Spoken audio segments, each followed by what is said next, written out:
రాజకీయ ప్రత్యర్థులైన చంద్రబాబు పవన్ కళ్యాణ్ విమర్శించడం ఒక ఇదైతే సొంత చెల్లెలైన షర్మిల విమర్శలు రాజకీయంగా జగన్కు ఎంత నష్టం ఉంటుంది? రాజకీయాల్లో చెల్లెలు తమ్ముడు అనేది ఉండదు.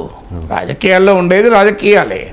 సో అందువల్ల అట్లా చాలామంది ఉంటారు కదా. ఇప్పుడు మీకు కుటుంబ సభ్యులే నేను అనేక ఉదాహరణలు మీకు చెప్పాను. రాహుల్ గాంధీ, వరుణ్ ఫిరోజ్ గాంధీ భిన్నమైన రాజకీయ పార్టీల్లో ఉన్నారు.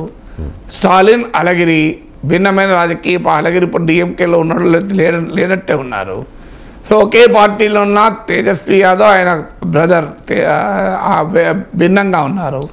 ములాయం కుటుంబం, ఆయనకి ఇద్దరు భార్యలు ఉన్నట్టు రెండు పార్టీల్లో ఉన్నారు ములాయం కుటుంబ సభ్యులు. సో అందువల్ల రాజ్ ఠాక్రే, ఉద్ధవ్ ఠాక్రే వేరు వేరు రాజకీయ శిబిరాల్లో ఉన్నారు, కజిన్స్. సో అందువల్ల రాజకీయాల్లో ఇదేమీ మొదటిసారి కాదు, చివరిసారి కాదు. చూసేవారికి కాస్తంత ఎంబరాస్మెంట్గా ఉండవచ్చు.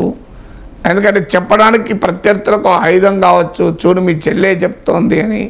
ఆమె చెల్లి మాత్రమే కాదు కదా, కాంగ్రెస్ పార్టీ నాయకురాలు. చెల్లిని రేపు తల్లి చెప్పినా కూడా కాంగ్రెస్ నాయకురాలే.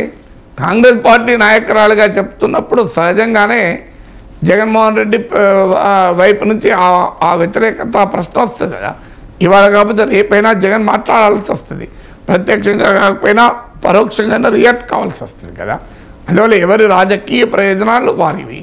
అన్నా చెల్లెల మధ్య ఆస్తులకనే తగాదాలు అన్నప్పుడు రాజకీయంగా భిన్నమైన వాళ్ళు ఉండరా? ఒకే పార్టీలో అన్నదమ్ముల మధ్య ఘర్షణ ఉండొచ్చు, వేరు వేరు పార్టీల మధ్య ఉండొచ్చు. అందువల్ల అది ఇష్యూ కాదు.